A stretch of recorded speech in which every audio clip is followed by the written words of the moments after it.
नमस्कार मित्रांनो, माझ्या सीड इंडीड या चॅनलमध्ये आपण सर्वांचं स्वागत आहे. मी निलेश कुटुंबे. जसं मागच्या वेळेला मी तुम्हाला सांगितलं की आपल्या चर्चेचा विषय हा कौटुंबिक समस्या, समाज हे राहणार आहे. परंतु सर्वात आधी आज रामनवमीनिमित्त मी आपणा सर्वांना रामनवमीच्या हार्दिक शुभेच्छा देतो. हा सण तुम्ही आनंदाने साजरा करतच असाल.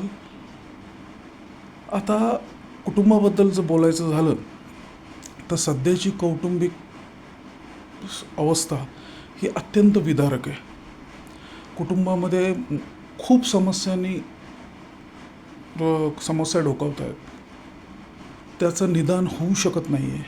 ह्याच्याचं मुळात जायचं म्हणलं तर सध्याची स्थिती अशी आहे की कुटुंब किंवा व्यक्ती हा अर्थव्यवस्थेचा कणा म्हणून जास्तच त्याला प्राधान्य दिलं जातं आहे आणि कुटुंब किंवा व्यक्ती हा संस्कृतीचा कणा असं थोडंसं स्वधर्म विसरलो आहे.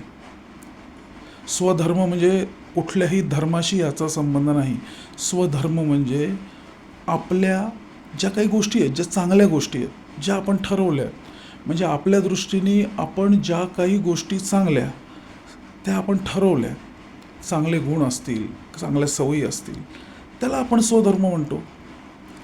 तो स्वधर्म आपण जवळजवळ विसरलो आहे.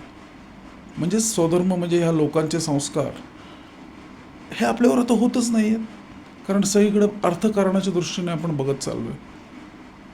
मला असं वाटतं ह्याच्यावर विचार करण्याची गरज आहे. मला वेळेची खूप मर्यादा आहे. 2 ते 3 मिनटाचा व्हिडिओ करायला लागतो. हा 4 मिनटाच्या पुढे चालला आहे. तर मी आता इथे थांबतो. पुन्हा आपणा सर्वांना रामनवमीच्या शुभेच्छा देतो. परंतु हा उत्सव साजरा करताना रामाचे गुण, 1-2 गुण तरी आपल्यामध्ये येतील का, आणि ते आले पाहिजेत ह्याच्यासाठी प्रयत्न करा. धन्यवाद.